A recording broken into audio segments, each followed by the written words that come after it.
తెలంగాణలో గ్రామ పంచాయతీ ఎన్నికల కౌంటింగ్ కొనసాగుతుంది. మూడో దశలో పల్లెల్లో ఓటర్లు పోటెత్తారు. ఉదయం 7 గంటల నుంచి మధ్యాహ్నం 1 గంట వరకు పోలింగ్ జరిగింది. పోలింగ్ కేంద్రాలకు ఓటర్లు పోటెత్తారు. పల్లెల్లో భారీగా పోలింగ్ శాతం నమోదైంది. మరి కాసేపట్లో ఫలితాలు వెల్లడి కానున్నాయి. ఇక మూడో విడతలో మొత్తం 3752 సర్పంచ్, 28410 వార్డు పదవులకు పోలింగ్ జరిగింది. తుది ఫలితాలపై ప్రధాన పార్టీల్లో ఉత్కంఠ నెలకొంది.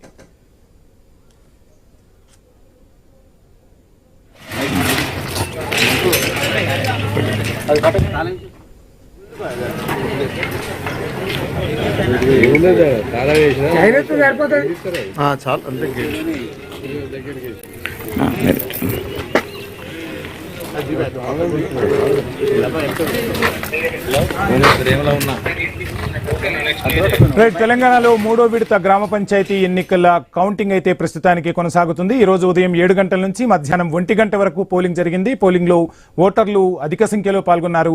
ఇక మూడో దశలో పల్లెల్లో ఓటింగ్ శాతం అధికంగా నమోదైనట్లుగా అధికారులైతే చెప్తూ ఉన్నారు. ఉదయం 7 గంటల నుంచి మధ్యాహ్నం 1 గంట వరకు పోలింగ్ జరిగింది. ఇక కొద్దిసేపటి క్రితమే కౌంటింగ్ ప్రారంభమైంది. లంచ్ విరామం తర్వాత ఇక మొత్తంగా కౌంటింగ్ పై ఉత్కంఠ నెలకొన్న పరిస్థితి. 2 విడతల్లో కూడా సజావుగా ఎన్నికలైతే జరిగాయి. తెలంగాణలో అక్కడక్కడ చెదురుమదురు ఘటనలు మినహా ప్రశాంత వాతావరణంలో ఎన్నికలు జరిగాయి. ఇక మూడో విడత వరంగల్లో గ్రామ పంచాయతీ పల్లె పోరుకు సంబంధించి డీటెయిల్స్ అందించేందుకు ప్రశాంత్ జాయిన్ అవుతున్నారు వరంగల్ నుంచి. ప్రశాంత్, ఏ విధంగా సాగుతుంది మూడో విడత పోలింగ్? మొత్తంగా పల్లె పోరులో ఆసక్తికర పరిణామాలు అయితే కనిపిస్తున్నాయి. So counting ప్రారంభమైందా? రిజల్ట్స్ రావడానికి ఎంతసేపు పడుతుంది? వరంగల్ జిల్లా వ్యాప్తంగా డీటెయిల్స్ ఏంటి?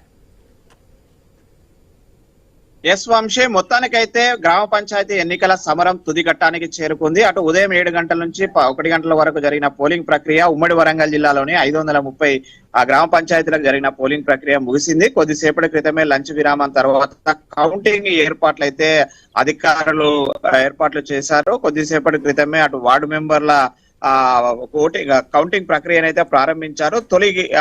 తొలి ఫలితం కూడా జయశంకర్ భూపాలపల్లి జిల్లాలోని మల్హార్రావు మండలంలో అధికార కాంగ్రెస్ పార్టీ బలపరిచిన సర్పంచ్ ఫలితం కూడా వచ్చింది. అది చిన్న మైనర్ గ్రామ పంచాయతీ కావడంతో తుది ఫలితం వెంటనే ప్రకటించేశారు. అటు మేజర్ గ్రామ పంచాయతీల ఫలితాలు రావడానికి అయితే సుమారు 4 నుంచి 5 గంటల సమయం పడుతుంది.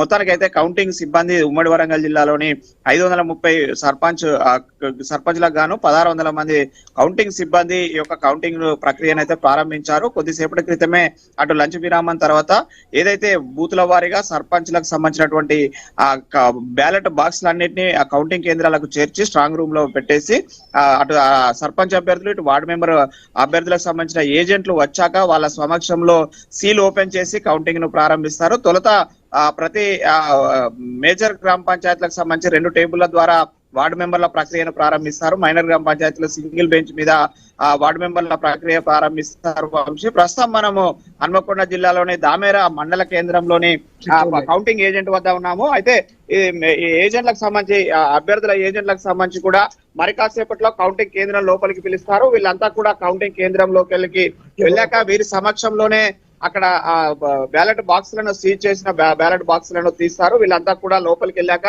వీరి సమక్షంలోనే అక్కడ అధికారికంగా ఆ కౌంటింగ్ అయితే ప్రారంభిస్తుంది. అభ్యర్థులకు సంబంధించి ఒక్కొక్క ఏజెంట్ ను లోపలికి పిలుస్తారు. అటు అధికారికంగా వార్డు మెంబర్ల వారిగా మొదటి వార్డు నుంచి పిలుస్తూ ఉంటారు. వార్డుల పూర్తయ్యాక సర్పంచ్లను లోపలికి పిలుస్తుంటారు. సర్పంచ్ ఏజెంట్ల సమక్షంలో ఈ యొక్క పోలింగ్ ప్రక్రియ అయితే కౌంటింగ్ ప్రక్రియ అయితే ప్రారంభిస్తుంది.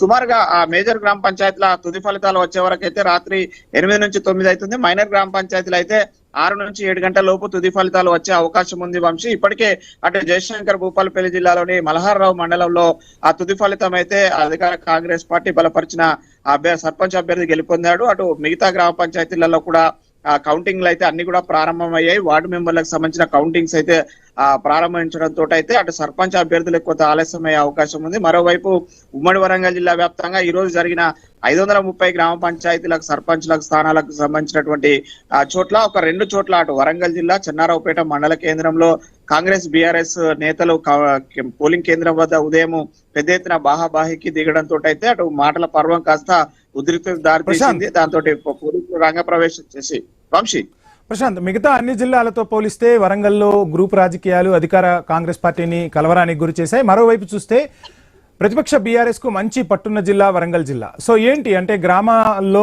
ఏ విధంగా ఈ ఎఫెక్ట్ అనేది చూపించింది? అంటే తన ఉనికిని అటు బీఆర్ఎస్ కాపాడుకోగలిగిందా?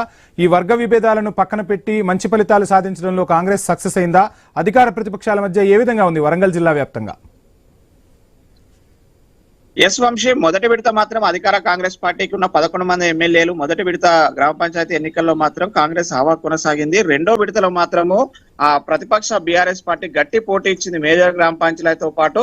అటు ఇంచుమించుగా 30 నుంచి 45% పైగా గ్రామ పంచాయతీలను కైవసం చేసుకొని అటు దీటైన ప్రతిపక్షంగా ఉన్నామంటూ కూడా బీఆర్ఎస్ కాంగ్రెస్ పార్టీకి అయితే గట్టి ఎదురు దెబ్బ ఇచ్చినట్టయితే మనకు కనిపించింది. అయితే మూడో విడతలో మాత్రం కొంత సమస్యాత్మక గ్రామాలు, మేజర్ గ్రామ పంచాయతీలు, అటు ఎమ్మెల్యేలకు పట్టున్నటువంటి స్థానాలు అధికంగా ఉండడంతో మూడో విడతలోనైతే కొంత కాంగ్రెస్ హవా కనిపించే విధంగా ఉంది.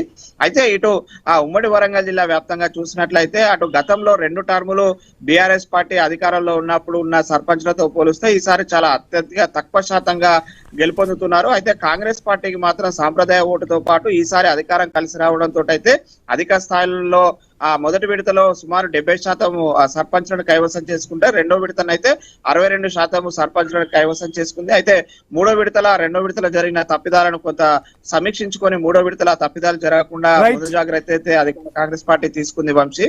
మొత్తానికైతే ఈసారి మూడో విడతలోనైతే ఆశాభావంగా ఉంది కాంగ్రెస్ పార్టీ.